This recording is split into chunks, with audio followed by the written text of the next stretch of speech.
శుభం జయస్తు. కూర్చోండి. సో నిన్న మాండుక్యోపనిషత్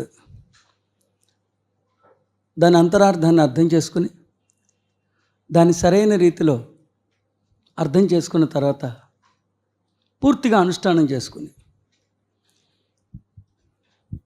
మన అంతరంగంలో స్వతహాగా స్వయంగా మనమే ఆ ఓంకారీశ్వరులు అని సవినయంగా సగౌరవంగా అంగీకరించి ప్రకటించుకునే సమయం ఆసన్నమైనది. అంతకుముందు అనేక సార్లు మాండుక్యోపనిషత్తు మీకు ఉపదేశించిన ప్రబోధించిన ఆ ప్రబోధనలన్నీ ఆ ఉపదేశాలన్నీ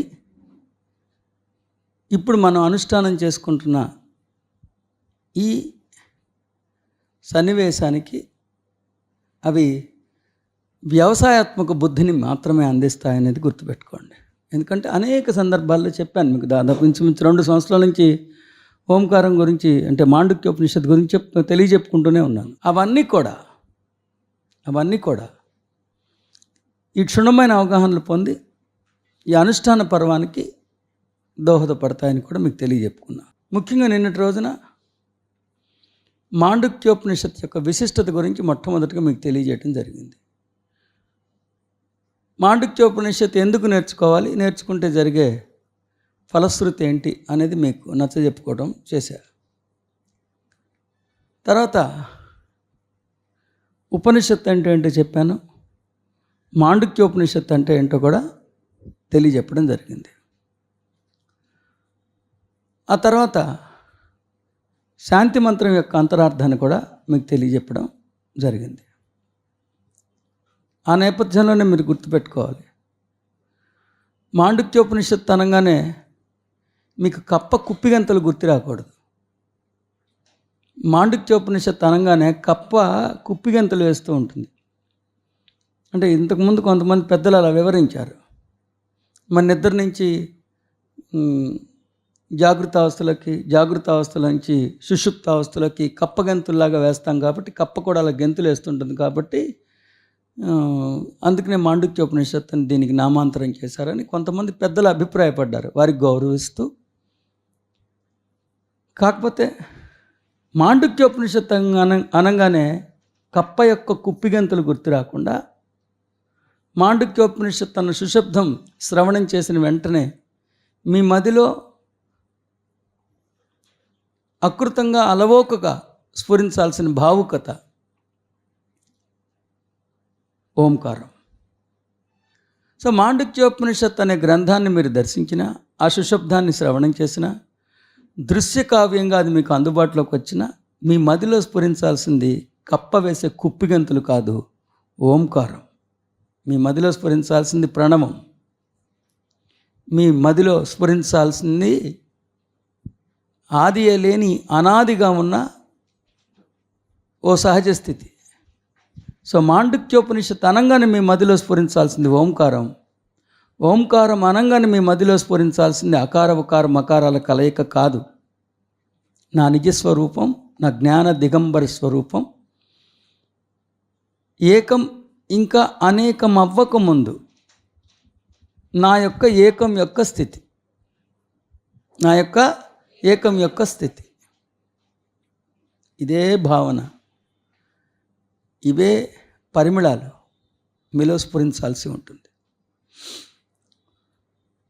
నిన్న చెప్పినట్లుగా అంత అద్భుతమైన భగవద్గీత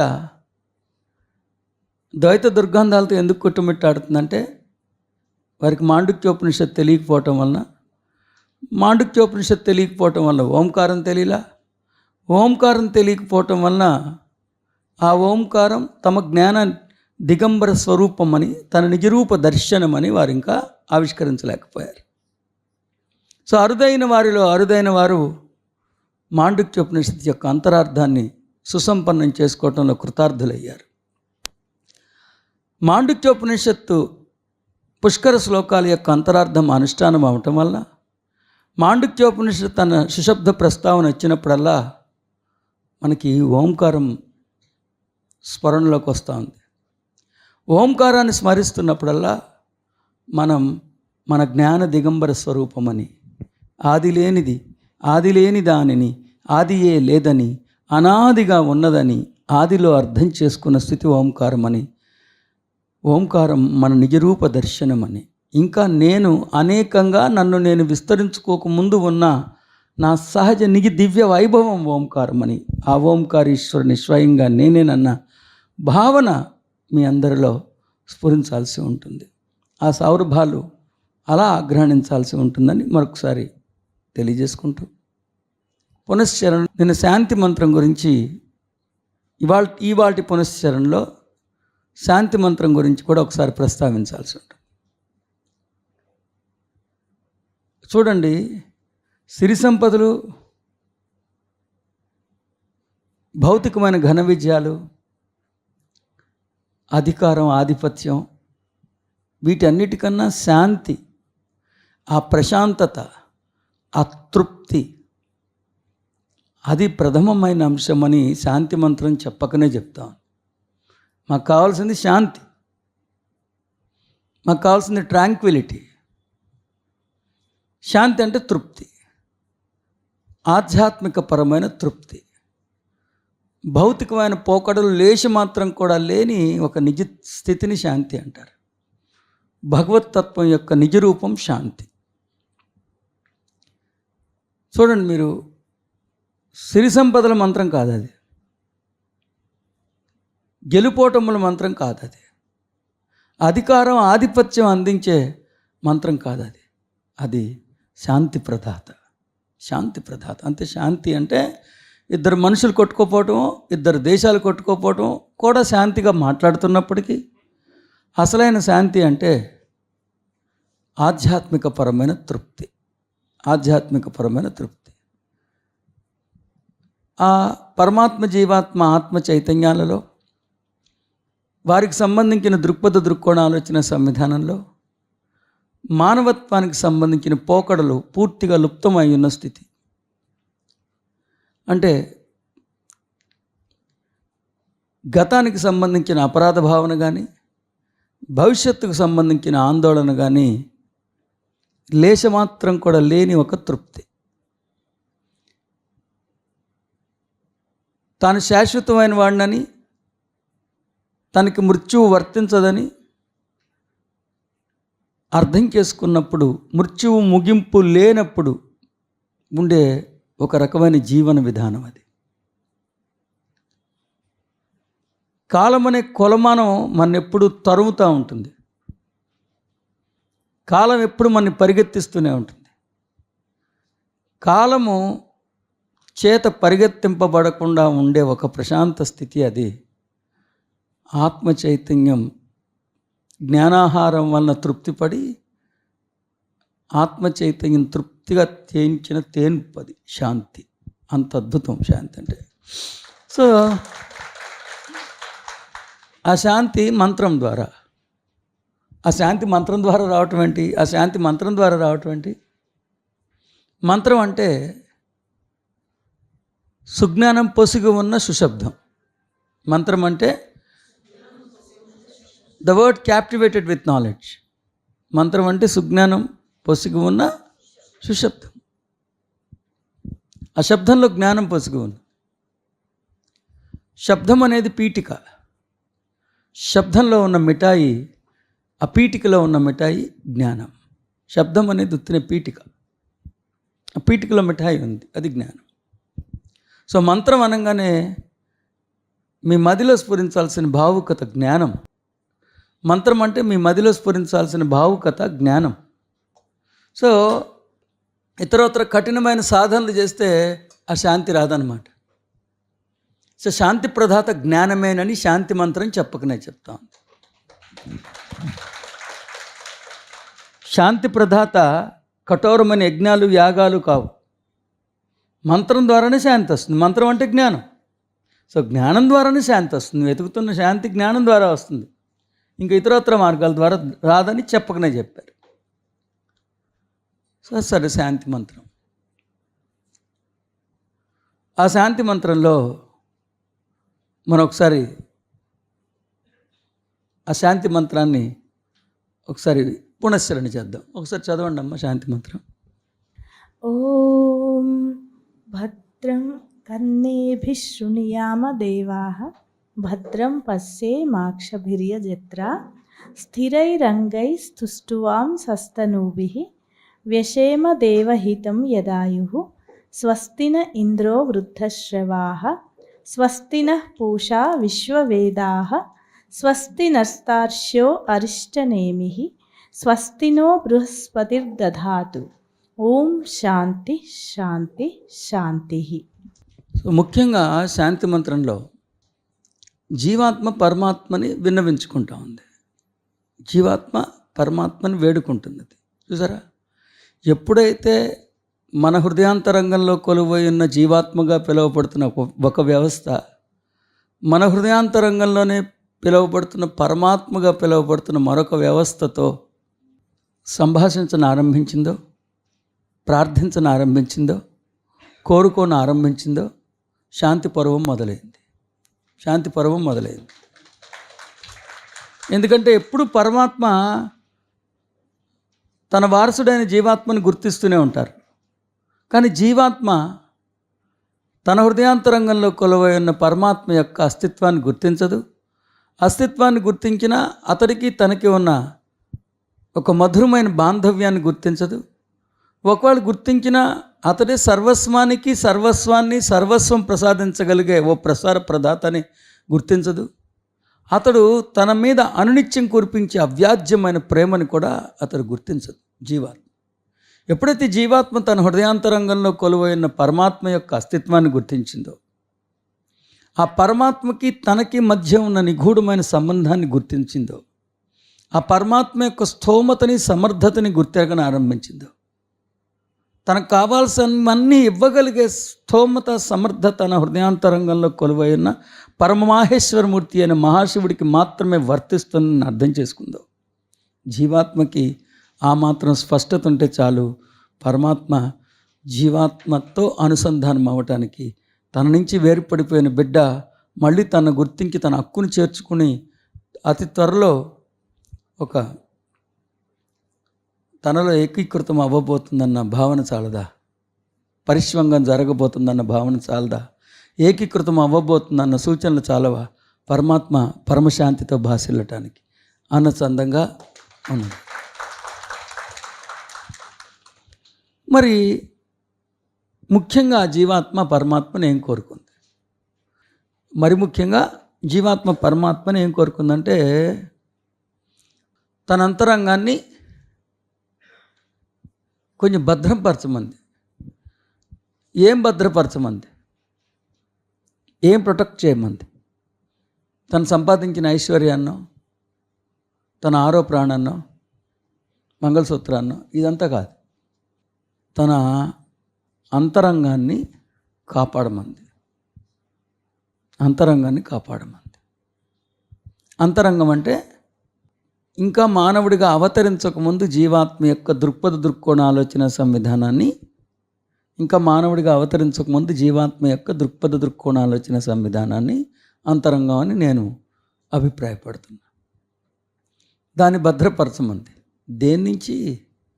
ప్రస్తుతం నేను పంచభూతాలతో పరినిర్మితమైన పాంచభౌతిక దేహాన్ని ధరించి, పంచభూతాలతో పరినిర్మించిన పాంచభౌతిక దేహాన్ని ధరించి పంచభూతాత్మకమైన పదార్థ రూప జగత్తులో అంతర్భాగంగా జీవిస్తున్నా. కాబట్టి ప్రస్తుతం నేను పంచభూతాలతో పరినిర్మితమైన పాంచభౌతిక దేహాన్ని ధరించి పంచభూతాత్మకమైన పదార్థ రూప జగత్తులో అంతర్భాగంగా జీవిస్తున్నాను. కాబట్టి ఆ భౌతికమైన ప్రపంచం నుండి విషతుల్యమైన సమాచారం పుట్టుకొస్తుంది. ఆ విషతుల్యమైన సమాచారాన్ని ఒకవేళ నేను నా అంతరంగంలోకి హృదయంగా ఆహ్వానిస్తే నా ఆలోచన సంవిధానం కలుషితమైపోతుంది, నా అంతరంగం కలుషితమైపోతుంది. ఒకవేళ నా అంతరంగం కలుషితమైతే నీతో సంగమం అసాధ్యం. తండ్రి, నన్ను నీలో సంగమించుకోవడానికి, నన్ను నీలో ఏకీకృతం అవ్వటానికి అవరోధంగా ఉన్నది భౌతికానికి సంబంధించిన ఈ అంశాలే కదా. అందుకనే ఈ ఇంద్రియాల ద్వారా వస్తున్న భౌతికమైన సమాచారంతో నా అంతరంగం కలుషితం అవ్వకుండా నన్ను కాపాడు తండ్రి అని ఎంత హృదయంగా వేడుకుందో చూడండి. ఆ వేడుకలో ఒక పరిణితి కనిపిస్తూ ఉంది. ఆ వేడుకలో ఆ ప్రార్థనలో ఆ ప్రార్థనలో తనలో ఉన్న పరమాత్మతో సంగమించాలని తను పడుతున్న ఉవ్విళ్ళూరుతున్న ఉత్సాహం కనిపిస్తూ ఉంది. ఆ ప్రార్థనలో తన నుండి తన పరమాత్మని ఇన్నాళ్ళ నుంచి వేరు చేస్తుంది భౌతికానికి సంబంధించిన సమాచారాన్ని అంతరంగంలోకి ఆహ్వానించడమే అన్న ఒక పరిణితి కనిపిస్తూ ఉంది. తర్వాత తన్ని కాపాడగలిగేవాడు తన హృదయాంతరంగంలో కొలువైన పరమాత్మయేనని దేవా అని ఉద్దేశించి పరమాత్మని సంబోధించటంలో భలే పరమాత్మ భలే జీవాత్మ అన్న చందంగా తండ్రి తనయుల బంధం ఇద్దరే అన్న చందంగా భాషలుతూ ఉన్నది. రెండోది,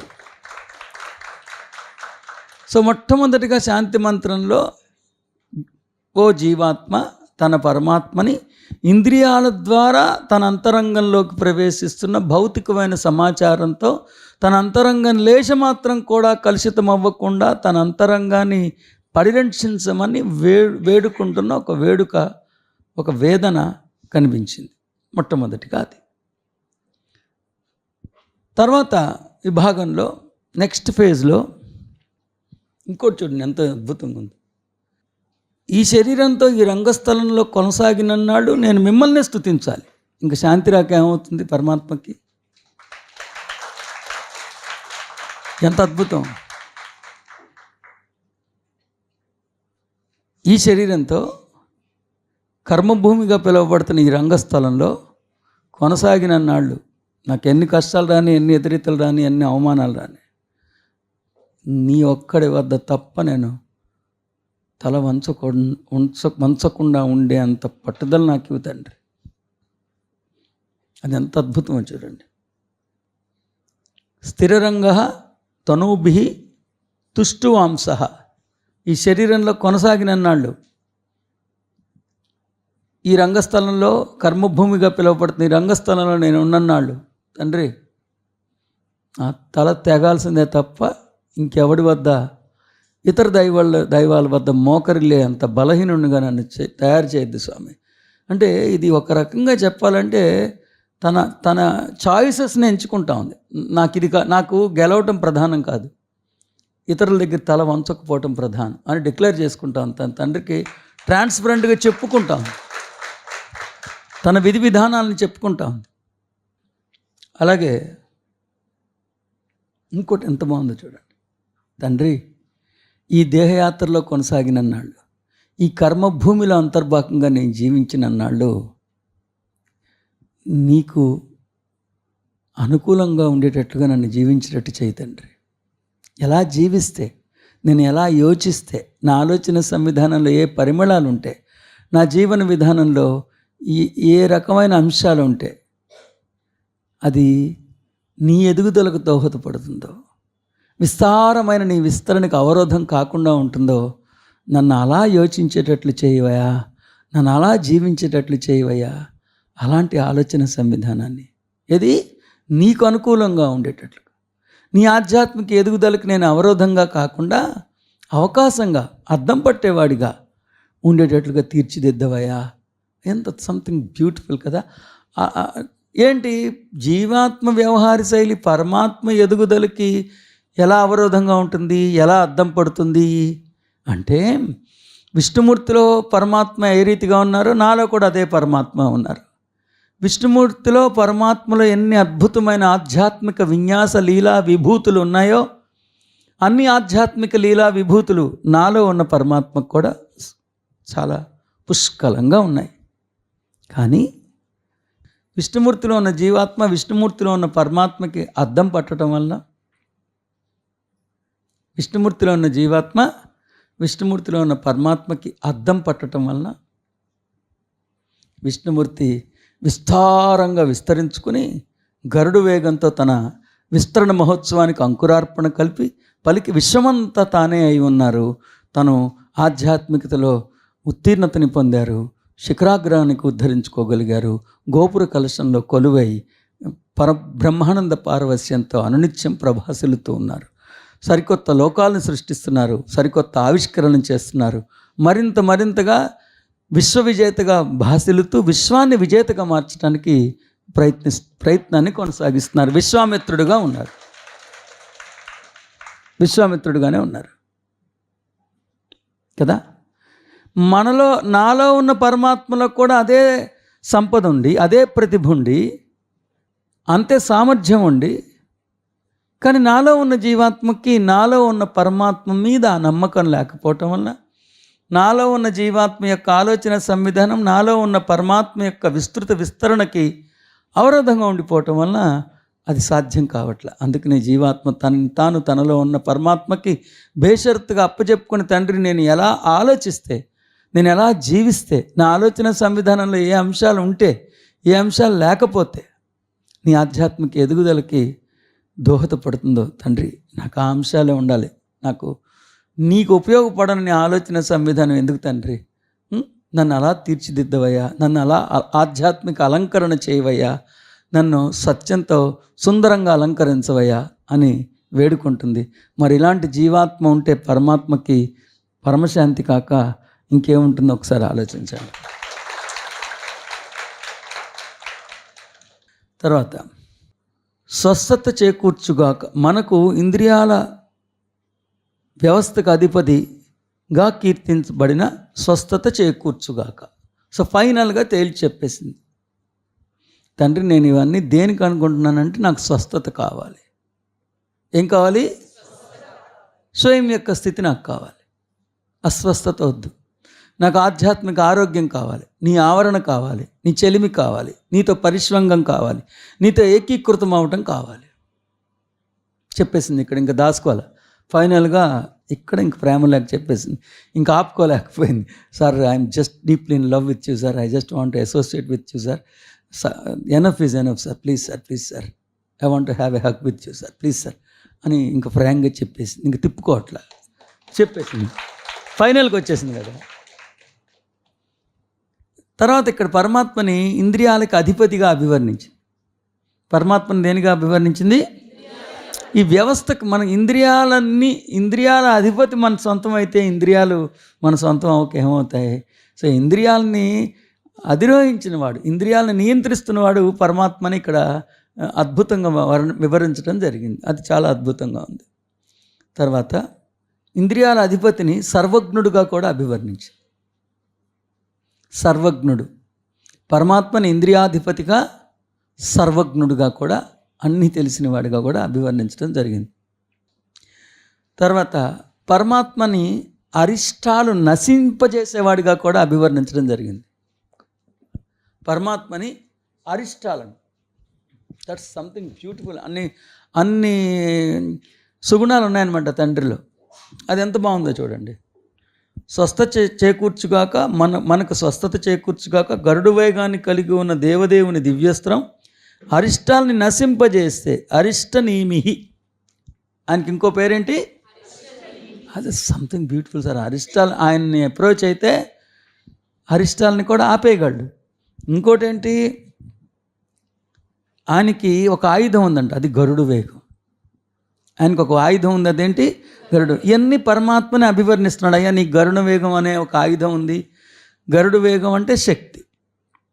అంత శక్తి గలవాడివి, నువ్వు ఇంద్రియాలని నియంత్రించగలిగిన వాడివి, నువ్వు నాకు స్వస్థతని చేకూర్చగలిగిన వాడివి, అరిష్టాలు రాకుండానే ముందుగానే ఆపేయగలిగిన వాడివి, నాకు స్వస్థతని చేకూర్చగలిగిన వాడివి. ఇన్ని రకాలుగా ఆ శాంతి మంత్రం ఎంత అద్భుతంగా ఉందో, ఎంత హాయిగా ఉందో, ఎంత ప్రశాంతంగా ఉందో. నిజంగా శాంతి మంత్రం ఇది.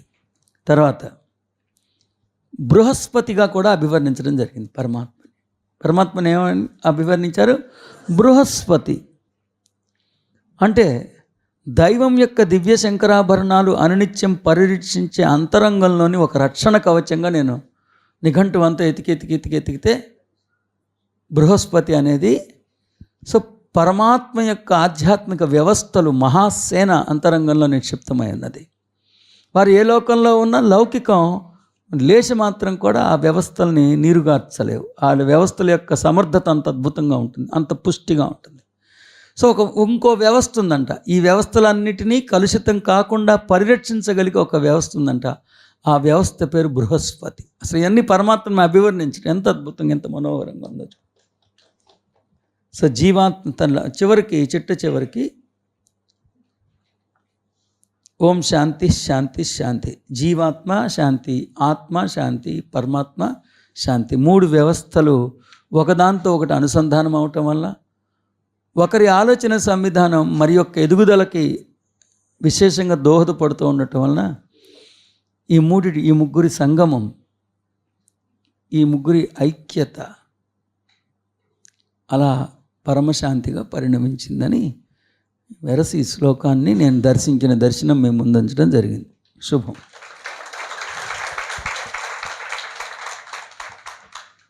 ఒక్కటి మాత్రం నన్ను అర్థం చేసుకోండి, నేను ఫ్రాంక్గా చెప్తున్నా, ఐఎమ్ వెరీ ట్రాన్స్పరెంట్. వీరెవ్వరి పట్ల నాకు గౌరవమే ఉంది తప్ప వ్యతిరేకత కానీ, వారి పట్ల ఉక్రోషం కానీ, క్రోధం కానీ లేదు. కానీ నేను వాళ్ళని విమర్శించటం కానీ చేసింది ఎప్పుడైనా వ్యక్తిగత విమర్శలు చాలా తక్కువ ఉంటాయి, మీరు గమనించండి. సైద్ధాంతికపరమైన విభేదం అంటారు దాన్ని, సైద్ధాంతికపరమైన విభేదం. నాకు ఎప్పుడు ఎలా ఉంటుందంటే, నేను చెప్పేది చెప్పుకుంటూ వెళ్ళిపోతే మీకు అర్థమవుతుంది. కానీ ఎవరైనా పెద్దలు మిమ్మల్ని వచ్చి దాని అర్థం అది కాదు ఇది అని చెప్తే మీరు తెల్లబోతారు. దాని అర్థం మీ గురువుగారు మీకు తప్పు చెప్పారయ్యా, దాని అర్థం అది కాదు, అతనికి తెలియక అతను తప్పు చెప్పాడంటే మీకు తెల్లబోతారు. అదే నేను చెప్తున్నప్పుడే ఇతపూర్వం భాష్యం చెప్పిన భాష్యకర్తల యొక్క దృక్కోణాలు కూడా మీకు వివరిస్తాయి. అదే నేను చెప్తున్నప్పుడే ఇతపూర్వం ఈ శ్లోకానికి భాష్యం చెప్పిన భాష్యకర్తల యొక్క భాష్యాన్ని కూడా మీకు అందిస్తే మీరు న్యాయ నిర్ణేతలు అవుతారు. వారి దర్శనం ఇలా ఉంది, నా దర్శనం ఇలా ఉంది.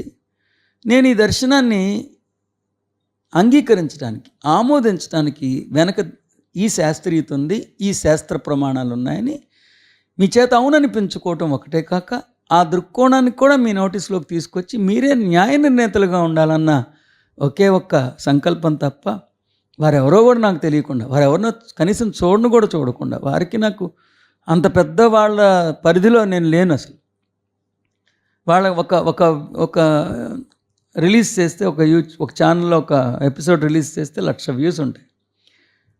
సో నా స్థాయికి అంతటి పెద్ద మనుషులతో ఢీకొనాల్సిన అవసరం లేదు, వారికి నాకు అంత శత్రుత్వం లేదు. కానీ నాకు మీకు ఆ పాయింట్ ఆఫ్ వ్యూ కూడా మీకు తెలియాలని, నా పాయింట్ ఆఫ్ వ్యూ కూడా మీ ముందు ఉంచాలని, ఒక శ్వేతపత్రంలో మీరు సరైన నిర్ణయం తీసుకోవాలని, నాది కరెక్ట్ అని చెప్పడానికి దాని వెనకున్న శాస్త్రీయత ఇదని, శాస్త్ర ప్రమాణాలు ఇవన్నీ మీకు చెప్పటం.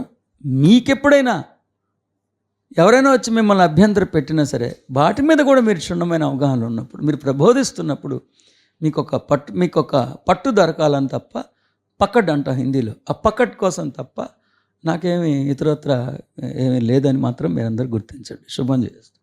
సో ఇప్పుడు మరి వారు శాంతి మంత్రానికి, మాండుక్యోపనిషత్తుకేమో కప్పగెంతులు వలన ఋషి అలా పెట్టారు.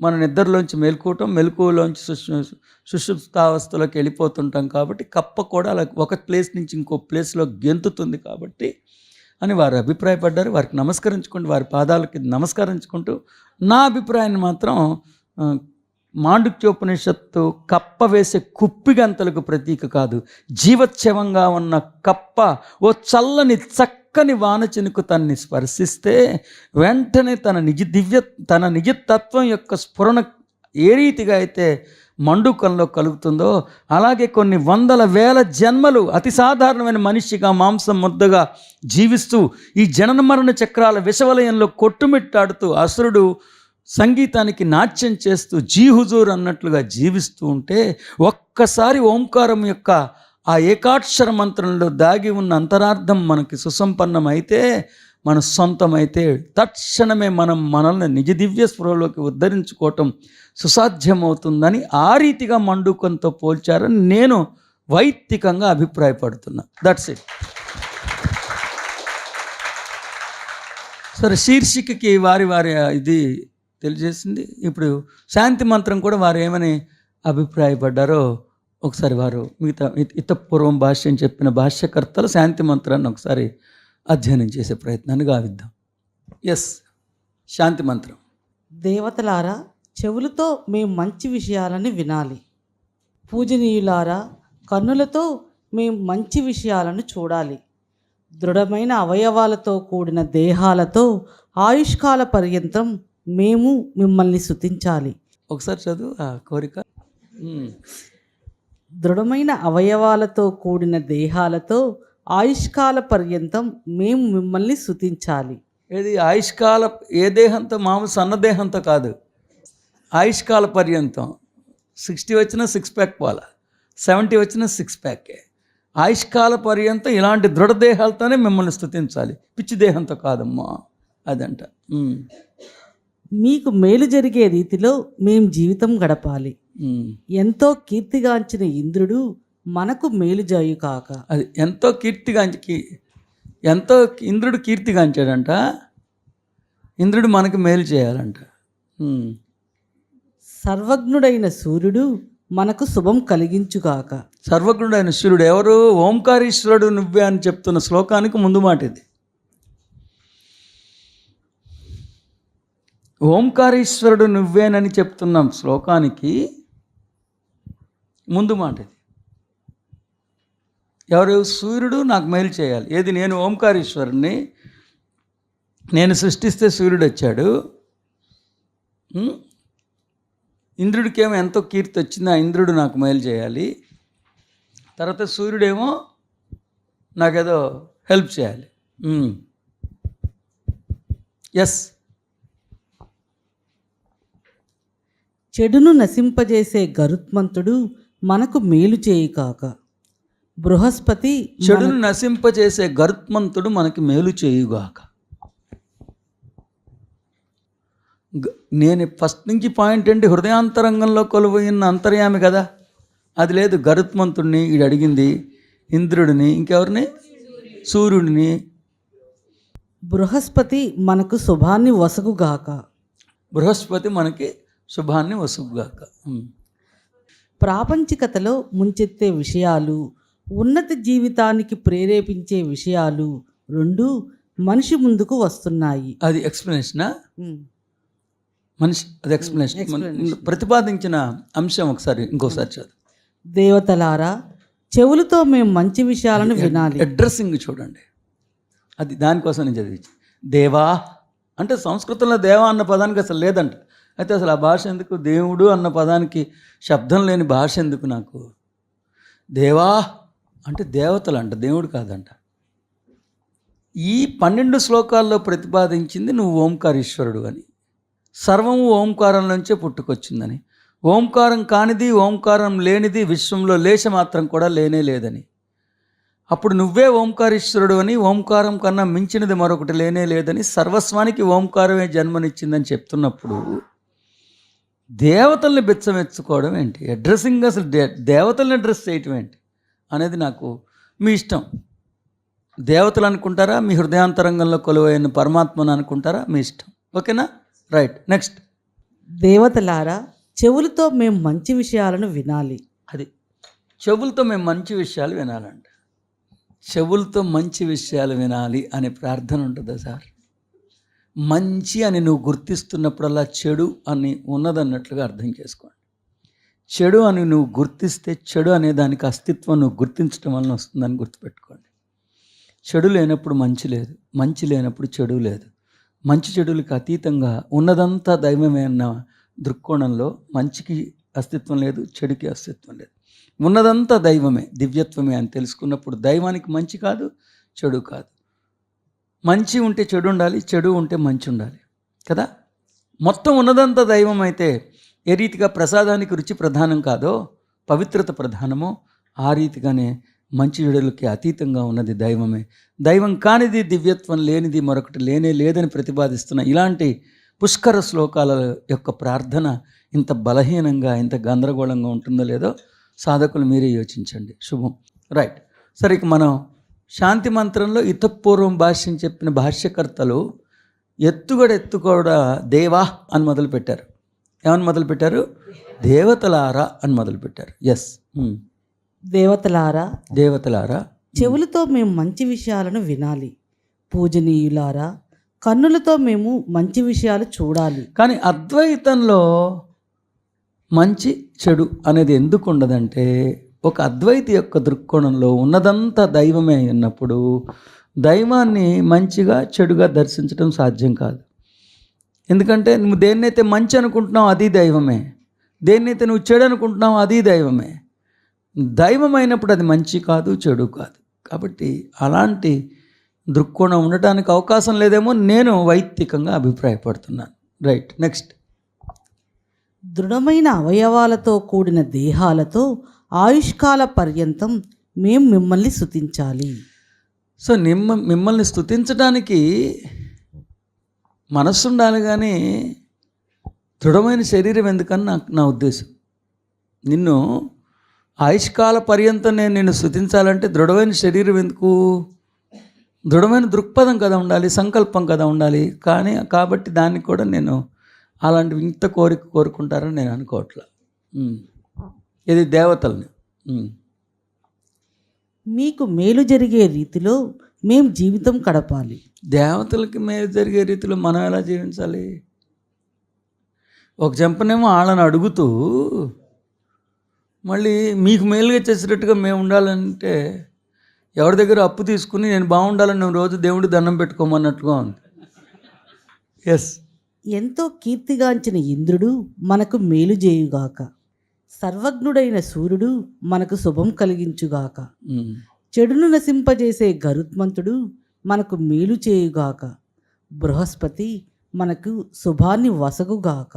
అదే. సో వారి దృక్కోణం ఆ రీతిగా ఉంది, నా దృక్కోణం ఈ రీతిగా ఉంది. ముఖ్యంగా ఇక్కడి నుంచి కట్ చూసుకోండి. ఇక్కడి నుంచి మీ అందరికీ ఇతపూర్వం భాష్యం చెప్పిన భాష్యకర్తల భాష్యాన్ని కూడా అందుబాటులోకి తేవటం జరుగుతూ ఉంది.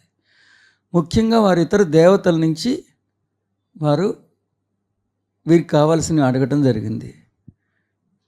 భగవద్గీతలో నాకు తెలిసి సబ్జెక్ట్ టు కరెక్షన్ 4వ అధ్యాయం 12వ శ్లోకంలోనో 3వ అధ్యాయం 12వ శ్లోకంలోనో ఇతర దేవతల దగ్గర నుంచి బిచ్చం ఎత్తుకోవటం ఆధ్యాత్మిక ఎదుగుదలకి అవరోధం అని వారు హెచ్చరించారు.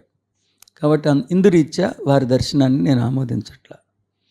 తర్వాత సూర్యుడికి కూడా నేనే గీతను చెప్పానని కృష్ణుడు చెప్తే, ఒకవేళ కృష్ణుడు లాంటి వాడిని వదిలేసి కృష్ణుడి దగ్గర గీత నేర్చుకున్న సూర్యుడి దగ్గర నుంచి బిచ్చం ఎత్తుకోవటం ఏంటనేది ఒకసారి నేను అందుకనే అంతగా ఒకవేళ బిచ్చం ఎత్తుకోవాలంటే కృష్ణుడి దగ్గర ఎత్తుకుంటాం, కానీ సూర్యుడి దగ్గర ఎందుకు? తర్వాత దేవతలకు మేలు కలిగేటట్లుగా మనం జీవించేటట్లుగా దేవతలు ఆశీర్వదించడం ఏంటనేది కూడా నేను ఎందుకో కన్విన్స్ అవ్వలేకపోయా. తర్వాత దేవుణ్ణి ప్రార్థించడానికి దృఢమైన దేహం ఎందుకో కూడా నాకు అర్థం అవ్వలా. దృఢమైన దేహం ఇప్పుడు ఉందా లేదా? ఇప్పుడు నీ దగ్గర దేహం లేకపోవటం వల్లే కదా దృఢమైన దేహం అని అడిగావు. దేహం లేకపోయినా దేవుణ్ణి ప్రార్థిస్తున్నావు కదా, మరి ఇప్పుడు నీకు దృఢమైన దేహం ఎందుకు? దేవుడి కోసం ఇతరత్ర ఏమైనా ఆలోచనలు ఉన్నాయా? నాది ఇప్పుడు నీకు దృఢమైన దేహం లేదు కాబట్టే కదా నాకు దృఢమైన దేహాన్ని ఇమ్మని అడుగుతున్నావు. ఇప్పుడు దృఢమైన దేహం లేకపోయినా దేవుణ్ణి అడగగలిగావుగా, కాబట్టి దేవుణ్ణి అడగడానికి దృఢమైన దేహం అక్కర్లేదు కదా. మరి ఎలాగూ దేవుణ్ణి అడుగుతూ మళ్ళీ దృఢమైన దేహం ఇమ్మని అడగటంలో నాకు ఇతనికి దేవుడి కోసం కాదు, ఇతను ఏమన్నా వేరే ఆలోచనలు ఉన్నాయేమో నాకు అనుమానంగా ఉన్నది. తర్వాత గరుత్మంతుణ్ణి, శ్రీ మహావిష్ణువుని వదిలేసి గరుత్మంతుడిని ఎందుకు అడగటం? ఎందుకంటే శ్రీ మహావిష్ణువు గరుత్మంతుడికి ఉపదేశించాడు. శ్రీ మహావిష్ణువుని అభ్యర్థించవచ్చు కదా. శ్రీకృష్ణుడేమో సూర్యుడికి చెప్పాడు, శ్రీకృష్ణుని అభ్యర్థించవచ్చు కదా. కాబట్టి వెరసి ఆ దృక్కోణాన్ని మీ ముందు ఉంచి ఆ దృక్కోణాన్ని నేను తిరస్కరించడానికి, నేను ప్రతిపాదించిన దృక్కోణాన్ని ధృవీకరించడానికి కావాల్సిన శాస్త్రీయతను మేము ముందుంచాను. మీరు విజ్ఞత కలిగిన వారు మీ నిర్ణయాన్ని మీరు తీసుకోండి. శుభం చేయవస్తు. My dear aspirants, this is second day. We are just incorporating the grandest Mandukya which consists of only 12 slokas. And I have taught you yesterday, the moment you happen to hear something about Mandukya or the term Mandukya You should not be reminded of a dancing frog, a jumping frog, sitting always on a fence. You should not remember that type of stupidities. The moment you happen to hear something, the word, the term Mandukya Upanishad, you should be reminded of Omkaram. The moment you are reminded of Omkaram, you should also be reminded of the truth that Omkaram is my innate consciousness. Omkaram is my original consciousness. The pure essence of me is Omkaram. The pure divine potential within me is Omkaram. Your original nature is Omkaram. Omkaram is your original nature, which is yet to expand itself into several. Omkaram is your original nature, which is yet to expand itself into several. That oneness is your original consciousness. And yesterday I also convinced you that though there are several spiritual dimensions, always the dimension called Advaita is a grander dimension. It is a beautiful dimension. Unless you understand Mandukya Upanishad, you will not understand Omkar. If you don't understand Omkar, the so-called Advaita will only be a lip service. You will never ever able to understand the insight of the dimension called Omkar. I have been appealing to you. That is why the moment you happen to hear the term Omkar, Mandukya Upanishad, you should be reminded of Omkaram. The moment you are reminded of Omkaram, you should also be reminded that it is your innate consciousness. It is your original consciousness. It is your original consciousness where one is yet to expand itself into several. That is the thing. And Omkaram consists of 12 slokas. But there is one Shanti mantra. Prior to 12 slokas, there is one Shanti mantra. In that Shanti mantra, it is an affair between Jivatma and its Paramatma. It's an affair, it's a spiritual affair between Jivatma and its Paramatma. The matured Jivatma has recognized the very existence of Paramatma, who is impregnated within it. And the Jivatma has also not only realized the very existence of mystical Paramatma. Jivatma not only has realized the mystical existence of Paramatma, but also it has realized that He is one and only God, who is always going to protect me, save me, shield me. And He is only entitled to give me whatever I request. My prayer is accomplished only through Paramatma, who is inherent within me. And the prayer is also something beautiful. It has appealed to its Paramatma, "O Paramatma, shield me, shield my inner thinking pattern." It should never be contaminated with the physicality, the affairs pertaining to physicality. On a daily basis, my sensory organs are collecting so much information pertaining to the physicality, and they are pumping that information into my inner. Please see to it, my inner consciousness never ever gets contaminated with the affairs pertaining to the physicality. Let it always be impeccable, pure consciousness. Okay? Protect me from the physicality. Because right now I am in the physicality. Please shield me from the physicality, especially by the information which I am gaining through the sensory organs. That is the request. And another thing is, you always bless me. You always enrich me with a beautiful thinking pattern, with a beautiful lifestyle, so that my behavior will not be an obstacle for your evolution, for your enlightenment. Mold me in such a way, mold me, craft me meticulously, so that I will never be an error to your consciousness, but mirror to your consciousness. I should be bridge for your expansion and extension. That is another prayer. And it has also prayed the Paramatma all the obstacles which may arise in the physicality be cleaned, washed away by Paramatma. So it's a beautiful affair, and every single sentence uttered by Jivatma reflects its maturity, reflects its spiritual maturity. Naturally, the Paramatma will be in a state of tranquility when the Jivatma is enriched with spiritual maturity. That is why the Paramatma is in a state of tranquility. When the Jivatma is able to figure out the mystical Paramatma who is impregnated within it, immediately the Jivatma will also be in the state of tranquility. This is the expectation of the Atma.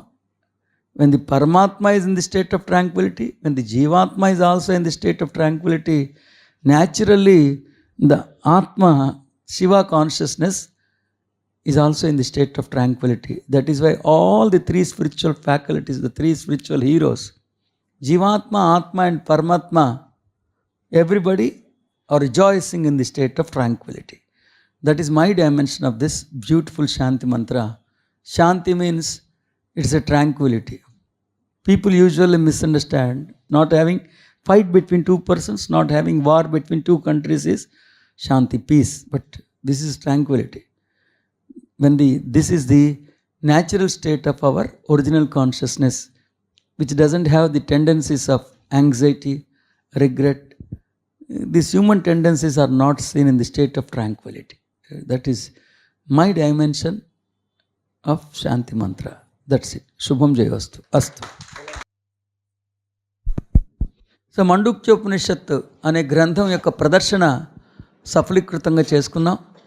ఆ గ్రంథం యొక్క ఆవరణలోకి ప్రవేశించే ప్రయత్నం చేద్దాం. కాశీతుల్యమైన ఆ గ్రంథం యొక్క ఆవరణలోకి ప్రవేశించే ప్రయత్నాన్ని గావిద్దాం. శుభం. జయోస్తు.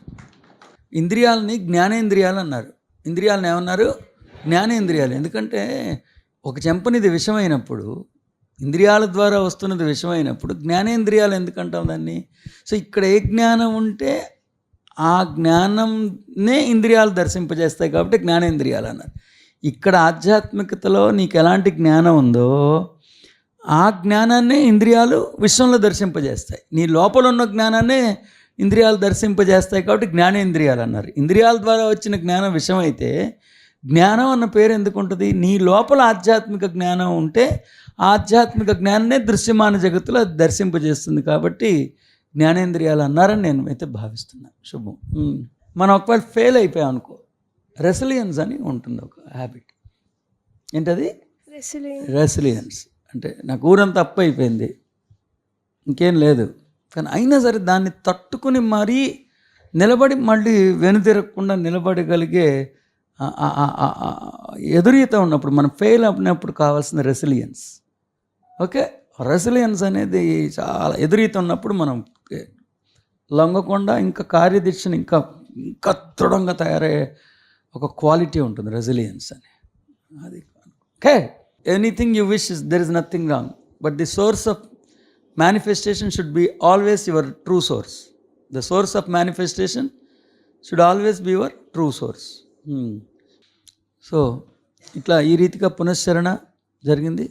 మనం మాండుక్యోపనిషత్ ఆలయంలో మనం చక్కగా ఇప్పటిదాకా ఆవరణ చుట్టూతో తిరిగాం ప్రదర్శనలు. ఇప్పుడు ఆవరణలోకి ప్రవేశిద్దాం. కాశీతుల్యమైన సర్వోత్కృష్టమైన మాండుక్యోపనిషత్తుగా పిలువబడుతున్న ఈ దివ్య క్షేత్రంలోకి తొలి అడుగు వేద్దాం. తొలి శ్లోకాన్ని సుసంపన్నం చేసుకునే ప్రయత్నాన్ని గావిద్దాం. శుభం. జయోస్తు.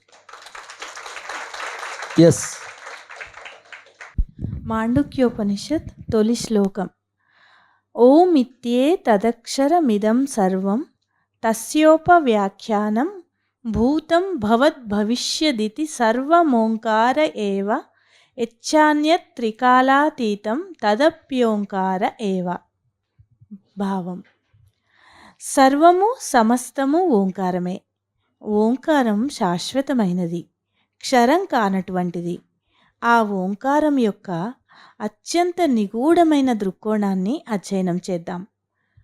గతించినవి, ఉన్నవి రాబోయేవి అన్నీ ఓంకారమే. ఈ త్రికాలాలకు అతీతమైనదిగా ఏదైతే ఉన్నదో అది కూడా ఓంకారమే.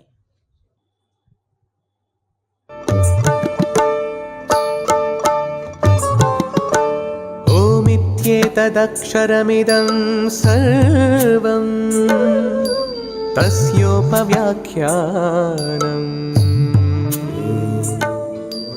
భూతం భవద్భవిష్యదితి సర్వమోంకార ఏవ యచ్చాన్యత్రికాలాతీతం తదప్యోంకార ఏవ. జయోస్తు. సో ఓమిచ్చే తదక్షరమిదం మొట్టమొదటిగా మనం నేర్చుకోవాల్సింది ఓమిచ్చే తదక్షరమిదం. నేను మీకు చెప్పా, ఏదైనా సరే ధారణ చేసేటట్లుగా వినమని. ఓకేనా? రాసుకోండి. ఇంకోటి ఏంటి? ఓమిచ్చే తదక్షరమిదం సర్వం. ఓమిచ్చే తదక్షరం సర్వం అని రాయమ్మ. సో ఈ సర్వము సమస్తము ఓంకారమే. మొట్టమొదటిగా మీ బ్రెయిన్లోకి వెళ్ళాల్సింది ఓమిచ్చే తదక్షరం సర్వం. ఈ సర్వము సమస్తము ఓంకారమే. దాని మీనింగ్ కూడా అది. మొట్టమొదటిగా మీరు మొట్టమొదటి ప్రవచనం ఇది 1 వేసుకుని అది 2 వేసుకోండి. ఇది దీంతోనే స్టార్ట్ అవ్వాలి. ఏది? ఓమిచ్చే తదక్షరం సర్వం. మీరు ఫోకస్ చేస్తున్నప్పుడు కూడా నేనైతే అదే చేస్తాను. ఓమిచ్చే తదక్షరం సర్వం. ఈ సర్వము సమస్తము ఓంకారమే. ఈ మీరు చూసుకుంటే ఇది, ఏతత్, ఇదం, తస్య ఇలాంటి వర్డ్స్ 12 శ్లోకాస్లో ఉంటాయి. అని చెప్పి ఈ ఏదైతే అయి ఉన్నదో అని మొట్టమొదటి ప్రతిపాదించిన దాని గురించి చెప్తున్నామని కంటిన్యూస్గా ఉంటానే ఉంటాయి. సో ఓమిచ్చే తదక్షరం సర్వం అంటే సర్వము సమస్తము సర్వులు ఓంకారమే. సో మీ మొట్టమొదటి ధారణ, తొలి శ్లోకం మీ మదిలో స్ఫురించాల్సింది ఓమిచ్చే తదక్షరం సర్వం. ఈ సర్వము సమస్తము సర్వులు ఓంకారమే. సో మాండుక్యోపనిషత్తుని ధారణగా మలుచుకోగలిగితే ఓమిచ్చే తదక్షరమిదం సర్వం. సర్వము సమస్తము సర్వులు ఓంకారమే అన్నది ఒకసారి ధారణగా మలుచుకుని మనం ఒకసారి దాని మీద ఫోకస్ చేసుకుందాం. అలా ఫేజ్ బై ఫేజ్ నిన్న కొన్ని ఫోకస్లు చెప్పా, అట్లా చేసుకుంటూ ఉంటే చాలా బాగుంటుంది. క్లోజ్ యువర్ ఐస్, జస్ట్ నా మాట వినండి, ఆ రకంగా యోచించండి. ఓమిచ్చే తదక్షరమిదం సర్వం. సర్వులు సమస్తము సర్వస్వము ఓంకారమే. అంటే ఓంకారంలోంచి పుట్టుకురానిది, ఓంకారంలోంచి జన్మించినది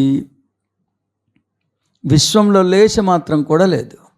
అది ఏ చైతన్య స్థితిలో విరాజిల్లుతున్నా,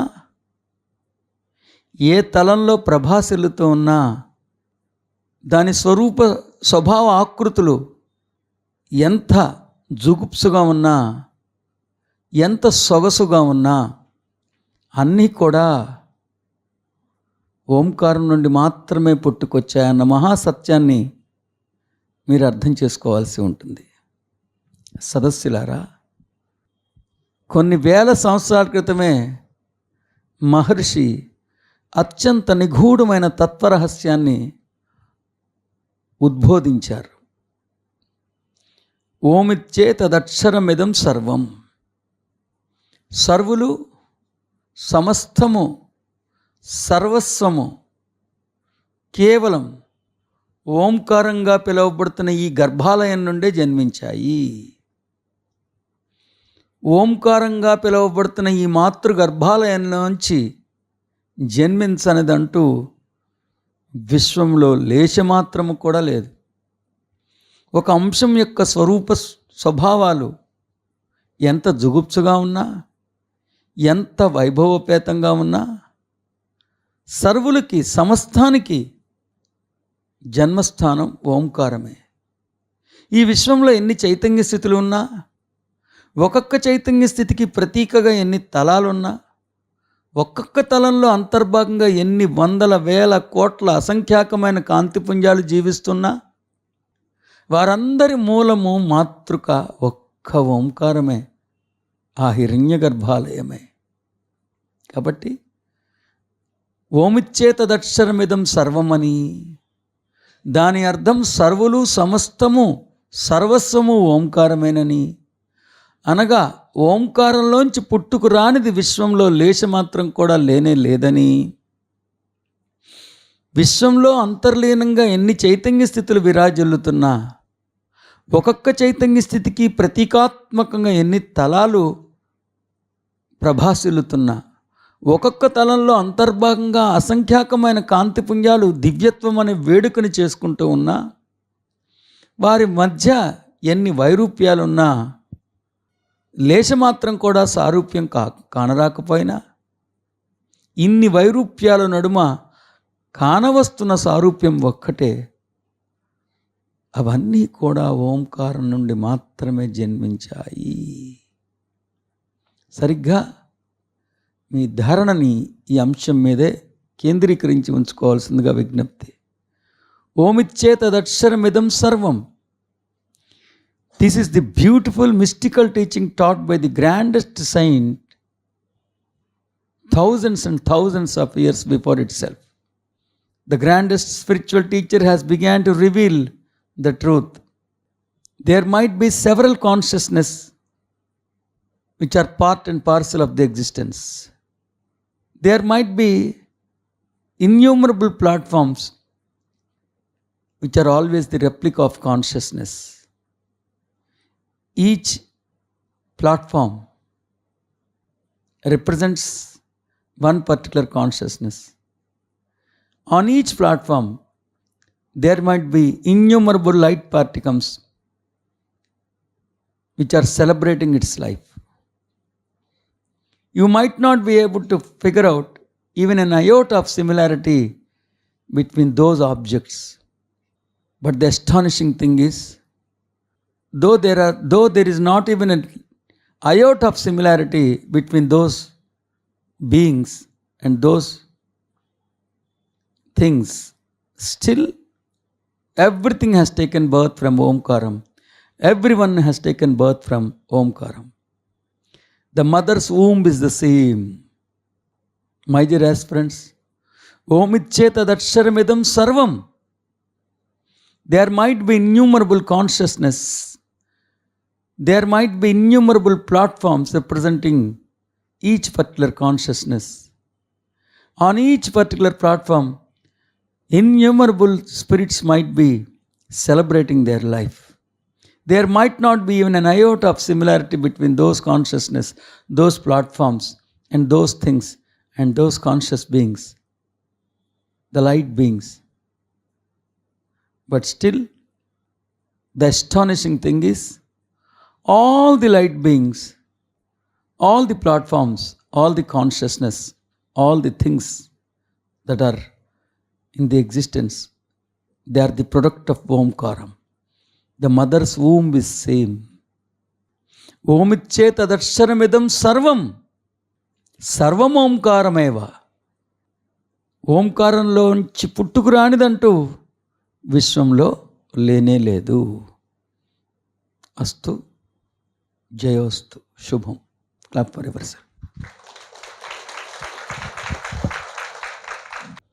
ఇంకొక అడుగు ముందుకేస్తే, ఒక మహావృక్షం విత్తనం నుంచి జన్మ తీసుకోవటం ఎంత నిజమో,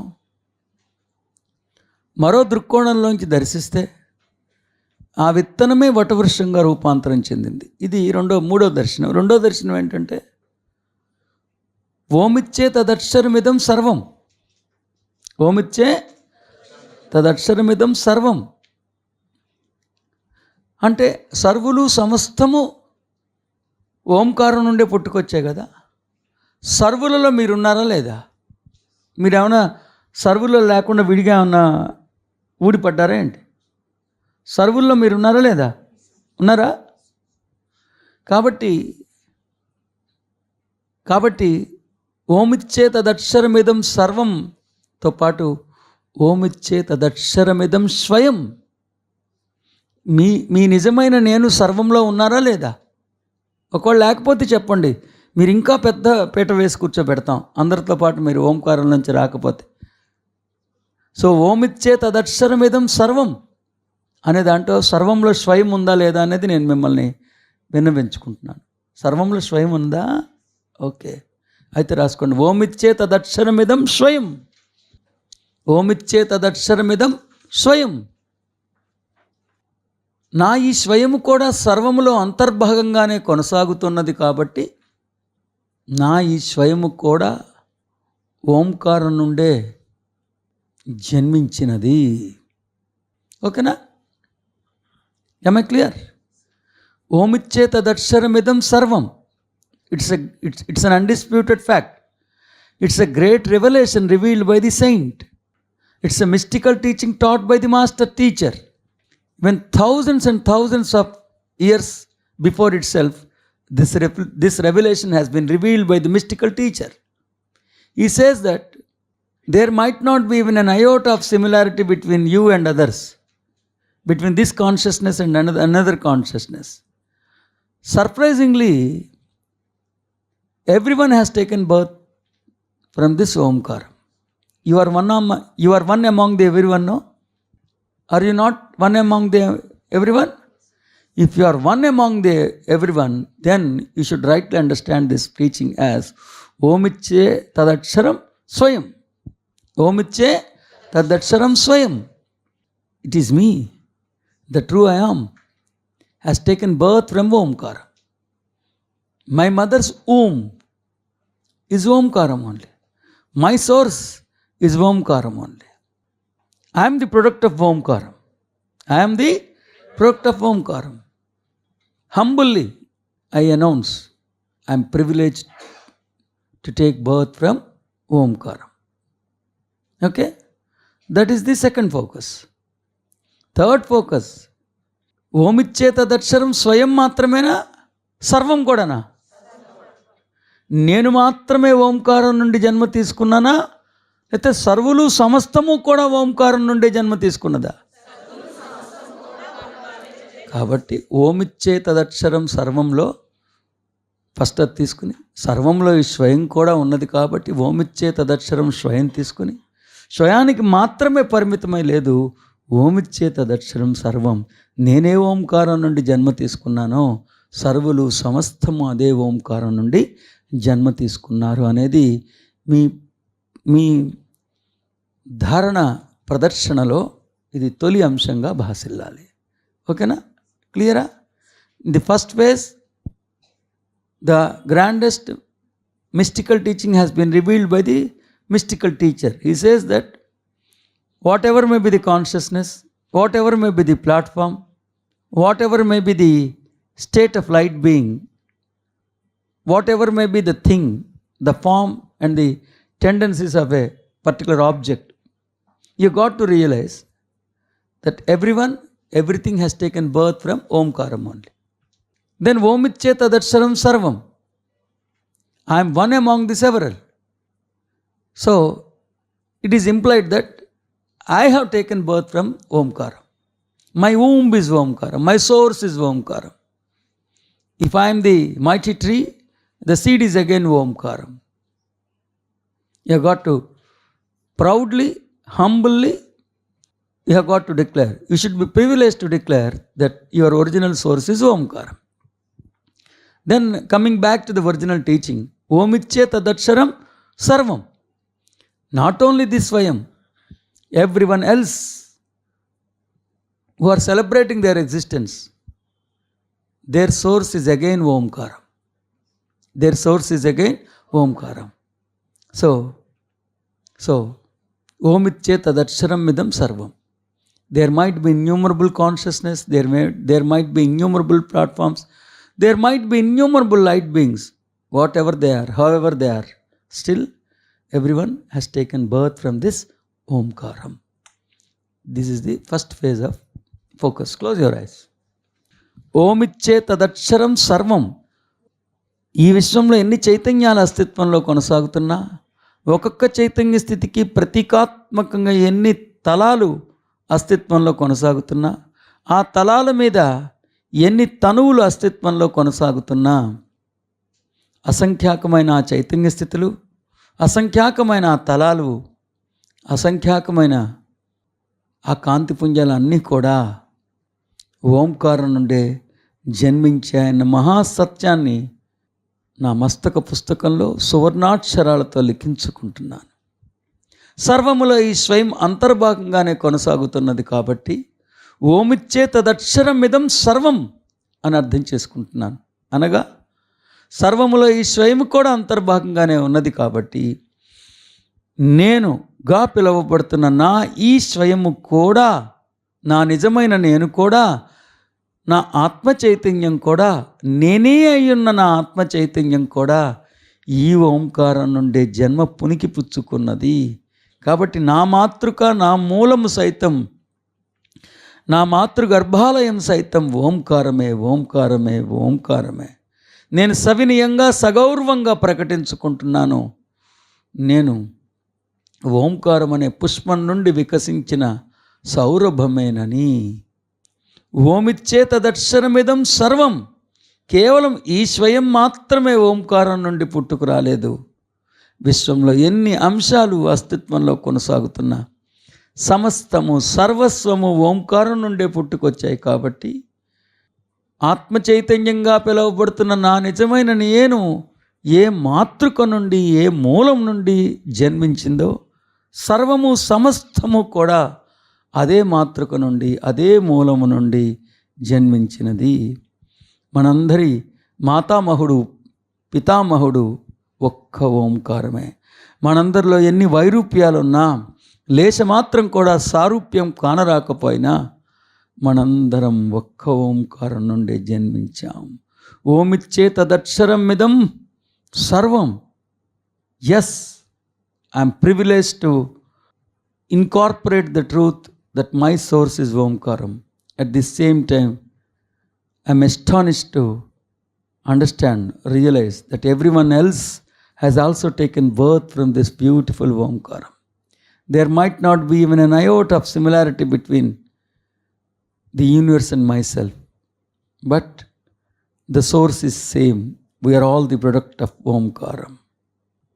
Now, with the humbleness, I am privileged to announce that my source is Omkaram. I am the product of Omkaram. Astu, Tadhastu, Srirastu, Shubhamastu, Jayastu. Clap for yourself and open your eyes.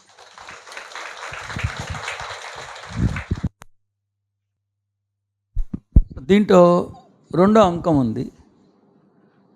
ఓమిచ్చే తదక్షరం మిదం సర్వంలో ఓమిచ్చే తదక్షరం మిదం. ఆ ఓంకారానికి ఒక లక్షణం ఉందంట, అది అక్షరం అంట. ఆ ఓంకారానికి ఒక లక్షణం ఏంటిది? అక్షరం. అంటే అది క్షరం కాదంట. అంశాన్ని చిన్న బ్రేక్ తీసుకుని మనం నేర్చుకునే ప్రయత్నాన్ని చేద్దాం. శుభం చేయవచ్చు. Clap for your self.